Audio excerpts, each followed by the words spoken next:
Welcome to हमारी academy official. My name is अभरात। कैसे आप सब, कैसे चल रही है आपकी तैयारी? जितने भी स्टूडेंट हमारे बिहार लेखपाल के हैं, आई होप आप सभी अपने फॉर्म फिलअप कर चुके होंगे, क्योंकि लास्ट डेट की तरफ आप लोग बढ़ भी रहे हैं और सभी स्टूडेंट लगभग फिल कर चुके हैं। और आप सभी स्टूडेंट फॉर्म फिल करने के साथ साथ अपनी तैयारी में लग जाइए, क्योंकि समय नहीं मिलेगा आपको, 1 से 1.5 महीने का समय मिलेगा, उसमें आपको कंप्लीट प्रिपरेशन करना रहेगा। तो अपनी तैयारी अच्छी कीजिए, डेली बेसिस पे स्टडी कीजिए, ठीक है, और बेहतरीन तैयारी कीजिए, क्योंकि इसमें फॉर्म बहुत सारे स्टूडेंट अप्लाई करेंगे और सभी अपनी किस्मत आजमाना चाहेंगे। तो मेरे हिसाब से आपको अच्छी तैयारी करनी चाहिए। सिलेबस आपका मिल गया है। सिलेबस में आपका अकाउंटेंसी अकाउंट्स है, टैक्सेशन है, कॉमर्स के 2 ही सब्जेक्ट हैं, और आपका बिहार पंचायत है, आपका जनरल अवेयरनेस है, कंप्यूटर है, टैली है। तो यही बस आपको पढ़ना है। 100 question, 100 marks, no negative marking आपका है। नो नेगेटिव मार्किंग होने से कट ऑफ आपका काफ़ी हाई जाने के चांसेस रहेंगे। तो आप अपनी तैयारी बेटर बनाए रखिए, ठीक है। बाकी आज की क्लास में आपका मैं न्यूमेरिकल्स, एक न्यूमेरिकल्स आपको मैं कराऊंगा, डिटेल में कराऊंगा इनकम टैक्स का। ऐसे ही क्वेश्चन आपके टैक्सेशन से आपके पूछे जाएंगे, इनकम टैक्स से, और ये एग्जाम में आया हुआ क्वेश्चन है। तो ये आज की क्लास में मैं कवर कराऊंगा। आई होप आपको डाउट लगभग क्लियर हो जाएगा कि ऐसे क्वेश्चन आते हैं एग्जाम में और हमें ऐसे ही तैयारी करनी है, ठीक है। बाकी बैचेस चल रही हैं, हमारी बैच की सारी क्लासेस एक्टिव हैं।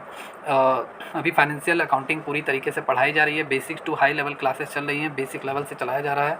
थियरी, न्यूमेरिकल, एमसीक्यू सभी चैप्टर्स के कवर कराए जा रहे हैं। तो आप सभी स्टूडेंट जिनको तैयारी करना है, अच्छी तैयारी करनी है, कंपटीशन बढ़िया तैयारी करनी है, सिलेक्शन पक्का करना है, तो जल्दी से जल्दी आप बैच को ज्वाइन कर लीजिए। बैच को ज्वाइन करने के लिए हमारी एकेडमी ऑफिशियल ऐप आप डाउनलोड कीजिए। गूगल प्ले स्टोर पर आपको ये ऐप मिल जाएगा और रजिस्टर लॉगिन करके आप इस बैच से जुड़ सकते हैं। ओके, चलिए आज की क्लास यहाँ पे स्टार्ट करते हैं। तो सबसे पहला यहाँ पे क्वेश्चन में थोड़ा स्क्रीन यहाँ पे जूम करता हूँ, जिससे आपको अच्छे से विजिबल होगा। ओके, तो लेखपाल भर्ती परीक्षा का इंपॉर्टेंट क्वेश्चन है। कह रहा है कि मिस्टर एक्स जो है वो अर्न कर रहे हैं annual salary 8 lakh. Mister x की सालाना इनकम कितना है? 8 लाख रुपये है। कितना है? 8 लाख रुपये मिस्टर एक्स की क्या है? सालाना इनकम है, वेतन है, ठीक है। या तो मिस्टर एक्स की जो सैलरी कितनी है वो 8 लाख रुपये इन्हें मिल रही है। एनुअल सैलरी है, पूरे साल भर की इनकी सैलरी कितनी है? 8 लाख रुपए है।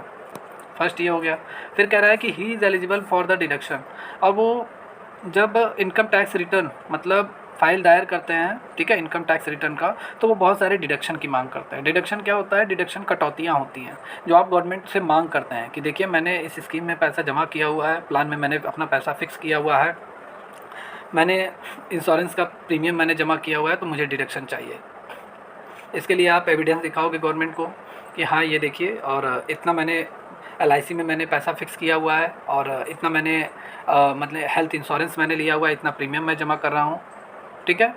मेडिकल एक्सपेंसेस मेरे इतने हुए हैं, मेरे मतलब दादा परदादा उनका भी अगर आपने कराया हुआ है तो उन सभी का डिडक्शन, जितना भी पैसा आप प्रीमियम जमा करेंगे, जितना भी हेल्थ इंश्योरेंस अगर आपने लिया हुआ है, प्रीमियम जमा कर रहे हैं, या हाउस लोन अगर आपने लिया हुआ है उस पर जितना इंटरेस्ट आप पे कर रहे हैं, उन सभी पे आपको डिडक्शन मिलेगा, कटौती मिलेगी। बट गवर्नमेंट को आपको सबूत दिखाना पड़ेगा। तो मिस्टर एक्स डिडक्शन की मांग कर रहे हैं, उन्हें 1.5 लाख रुपए वो सेक्शन 80C के तहत, मतलब धारा 80C के तहत वो 1.5 लाख की मांग कर रहे हैं कटौती की।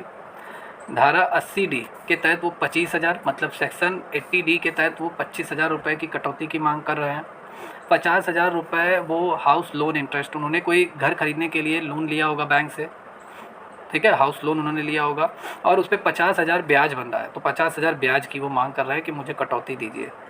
अब आपसे कह रहा है कि कैलकुलेट कीजिए इनकी टैक्सेबल इनकम। इनकी टोटल टैक्सेबल इनकम कितनी है, मतलब जिन पे कितना इनकी टैक्सेबल इनकम, मतलब इनका टोटल कर योग्य आय कितना है, कितनी इनकी इनकम पे टैक्स लग रहा है, ये हमें निकालना है। मतलब कितना इनका टैक्स बन रहा है, ये हमें निकालना है, ठीक है। And tax payable under the following tax slab. हम यहाँ पे जो टैक्स स्लैब कैलकुलेट करेंगे ओल्ड टैक्स रेजिम के अकॉर्डिंग कैलकुलेट करेंगे, ठीक है। हमें मिस्टर ए की क्या निकालनी है? कर योग्य आय निकालनी है। क्या निकालनी है? कर योग्य आय।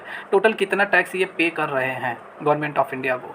टोटल ग्रैंड टोटल इनकम इनकी इतनी है, और सभी डिडक्शन को लेस करने के बाद हम टैक्स स्लैब के अकॉर्डिंग कैलकुलेट करेंगे। फिर उसके बाद हमें निकालना क्या है कि टोटल इनका कितना टैक्स बन रहा है जो ये गवर्नमेंट ऑफ इंडिया को पे करेंगे। और हम जो ये टैक्स की कैलकुलेशन करेंगे वो ये ओल्ड टैक्स रेजिम के अकॉर्डिंग करेंगे।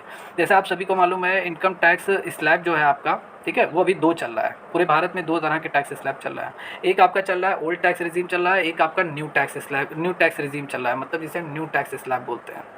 ओल्ड टैक्स स्लैब क्या है और न्यू टैक्स स्लैब क्या है? ओल्ड टैक्स स्लैब में ये है कि आपको जो कर की दरें हैं वो काफ़ी हाई रहती हैं, लेकिन आपको इसमें बहुत सारे डिडक्शन मिलते हैं और बहुत सारी इनकम आपकी रहती है जो एग्जम्प्ट रहती है, कर मुक्त रहती है, जिसमें गवर्नमेंट ऑफ इंडिया पहले से ही मना कर देती है कि ये पूरी तरीके से कर मुक्त है, हम इस पर आपसे टैक्स नहीं लेंगे। जैसे एग्रीकल्चर इनकम हो गया, खेती बाड़ी से जितना भी आप कमाते हैं गवर्नमेंट ऑफ इंडिया सीधा मना कर देती है, हमें टैक्स नहीं चाहिए। ठीक है। और न्यू टैक्स रेजिम में क्या है, बस टैक्स की दरें जो रहती है वो बहुत कम रहती हैं। ठीक है, लेकिन आपको कोई डिडक्शन नहीं मिलेगा, ये नुकसान है आपका, कोई भी छूट आपको नहीं मिलेगा, कोई भी कटौती आपको नहीं मिलेगी न्यू टैक्स स्लैब वालों को। ठीक है। ओल्ड टैक्स रेजिम की अगर मैं बात कर लूँ, आइए पहले यहाँ पे क्वेश्चन सॉल्व करते हैं। तो ये आपके 4 ऑप्शन हो गए, अब यहाँ सॉल्यूशन करते हैं। तो सबसे पहले मैं यहाँ ग्रैंड टोटल इनकम इनकी कितनी है, ग्रैंड टोटल इनकम इनकी 8 लाख रुपए है। सिंपल सी बात है, इनकी टोटल इनकम जो है पूरे साल भर की कितनी है, 8 लाख है। अब ये टैक्स टोटल डिडक्शन की जो मांग करते हैं सेक्शन 80C के तहत ये 1.5 लाख की मांग कर रहे हैं, इन्हें छूट मिले, कटौती मिलेगी टैक्स में 1.5 लाख का सेक्शन 80C के तहत। सेक्शन 80D के तहत 25,000 रुपये का इन्होंने कोई इंश्योरेंस कराया होगा, उसका प्रीमियम जमा करना है, तो ये आपका हो गया। ठीक है। लोन, हाउस लोन इंटरेस्ट ये पे कर रहे हैं 50,000 रुपये, उसका पूरी तरीके से हो गया। ठीक है। और इन सबके साथ साथ टोटल डिडक्शन इन्हें कुल कितना बन रहा है ये हम कैलकुलेट करेंगे। टोटल डिडक्शन इन्हें कितना मिल रहा है, 1,50,000 हो गया, 25,000 हो गया, 50,000 हो गया, तो टोटल 2,50,000 रुपये की कटौती इन्हें मिल रही है। ठीक है। टोटल इनकम में इन्हें 2,50,000 रुपये की कटौती मिल रही है। इस इनकम पे इन्हें कोई भी टैक्स नहीं पे करना है, नो टैक्स। ठीक है। कटौती का मतलब उस इनकम, जितना कटौती आपको मिलेगा वो कटौती पे आपको कोई भी टैक्स नहीं पे करना है, तो वो आपकी ग्रैंड टोटल इनकम में से लेस हो जाएगी। ठीक है। तो टोटल डिडक्शन इन्हें 2,25,000 का मिलेगा। अब इनकी जो टैक्सेबल इनकम आ रही है वो कितनी आ रही है, ग्रैंड टोटल इनकम में से, मतलब ग्रैंड एनुअल इनकम में से हम टोटल डिडक्शन लेस कर देंगे। 8 लाख में से 2,25,000 चला गया, 5,75,000 बचा। अब इनकी टैक्सेबल इनकम, टैक्सेबल मतलब कर योग्य आय, इनकी जो इनकम निकल कर आ रही है वो कितना निकल कर आ रही है, 5,75,000 आ रही है। ठीक है। अब हम यहाँ पे क्या कैलकुलेट करेंगे, इनकी टैक्सेबल इनकम पे इनको कुल कितना टैक्स पे करना पड़ रहा है। अब हम यहाँ पे निकालेंगे टैक्स। ठीक है। अभी तो ये कटौती लेस हो गया, इतना कटौती इन्हें 2,25,000 का मिला। अब इतनी इनकम इनकी बच गई, और जाहिर सी बात है ये ओल्ड टैक्स रिजीम के अंदर आ रहा है, क्योंकि ओल्ड टैक्स रिजीम, अभी तो मैं ये कैलकुलेशन बता रहा हूँ, 87A का अगर ये रिबेट लेते हैं तो इनके 5 लाख तक की इनकम पे इन्हें कोई भी टैक्स नहीं पे करना है। ठीक है। लेकिन यहाँ मैं नॉर्मल लेकर चल रहा हूँ। ठीक है। तो यहाँ पे 5,75,000 पे इन्हें कोई भी टैक्स, मतलब 5,75,000 आ गया, अब इन पे इनको टैक्स पे करना है इतनी इनकम पर। तो आइए कैलकुलेट करते हैं। ठीक है। अब देखिए मैं आप सभी स्टूडेंट को बता दूं कि जो ओल्ड टैक्स रिजीम है उसमें सेक्शन 87A का रिबेट आपको मिलता है। ओल्ड टैक्स रिजीम में अगर किसी की इनकम 5 लाख है या 5 लाख से कम है तो उन्हें कोई भी टैक्स नहीं पे करना है, पहली बात। और न्यू टैक्स रिजीम में अगर जिनकी इनकम 7 लाख है, 7 लाख से कम है, उन्हें कोई भी टैक्स नहीं पे करना है। लेकिन यहाँ पे क्या है, मैं रिबेट नहीं अप्लाई कर रहा हूँ और ना ही मैं हेल्थ इंश्योरेंस अप्लाई कर रहा हूँ, यहाँ नॉर्मल सा मैं बस यहाँ पे क्वेश्चन सॉल्व कर रहा हूँ। ठीक है। जिससे आपके डाउट क्लियर हो जाए कि हाँ ऐसे क्वेश्चन आते हैं, ऐसे सॉल्यूशन होंगे। अभी रिबेट मैं अप्लाई नहीं कर रहा हूँ। ठीक है। रिबेट अप्लाई करूँगा तो सिर्फ और सिर्फ 75,000 पे रिबेट अप्लाई करूँगा, क्योंकि ओल्ड टैक्स रिजीम के अकॉर्डिंग सेक्शन 87A का आपको रिबेट मिलेगा, उस पर आपको कोई भी टैक्स नहीं पे करना है। 5 लाख तक पूरी तरीके से निल है, आपको कोई टैक्स नहीं पे करना है, तो 75,000 पे हमें पे करना पड़ेगा। ठीक है। तो अभी मैं रिबेट नहीं अप्लाई कर रहा हूँ, नॉर्मल मैं बस यहाँ पे कैलकुलेशन कर रहा हूँ। तो ओल्ड टैक्स रिजीम यहाँ पे मैं फॉलो कर रहा हूँ, 0 से 2.5 लाख पे निल है, 2.5 लाख से अगले 2.5 लाख से 5 लाख पे टोटल 5% आपका टैक्स लिया जा रहा है। तो 2.5 लाख का 5% मतलब 12,500 हो गया। ठीक है। अब ये पूरा हो गया, 2.5 लाख पे तो निल था, और 2.5 लाख से 5 लाख पे फिर 2.5 लाख। ठीक है। आपका कितना हो गया, 5 लाख हो गया, और 5 लाख आपका हो गया, और आपकी इनकम कितनी है, 5,75,000 है टोटल। तो अगला जो बचेगा 75,000 आपका बचेगा। ठीक है। 2.5 लाख तक निल है, मतलब 2.5 लाख तक आपको कोई भी टैक्स नहीं पे करना है। जैसे ही 2.5 लाख 1 रुपया से, जैसे ही 2.5 लाख 1 रुपया आप कमाते हैं तुरंत आपको 5% टैक्स पे करना पड़ेगा। गवर्नमेंट ऑफ इंडिया ये कहती है कि 2.5 लाख तक आपका निल है, कोई भी टैक्स मत दीजिए। लेकिन जैसे ही 1 रुपया अगर आप कमा रहे हैं तो 2.5 लाख से 5 लाख के बीच में अगर आपकी इनकम बन रही है तो 5% टैक्स आपको पे करना है। और अगर आप 5 लाख 1 रुपया से अगर अधिक आप कमा रहे हैं तो 20% के हिसाब से आपको टैक्स देना है।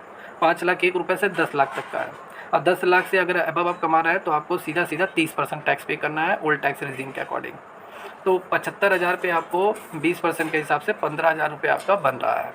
ठीक है। कैलकुलेशन इससे आप कर लीजिएगा। 75,000 का 20% कितना आएगा, 15,000 आएगा।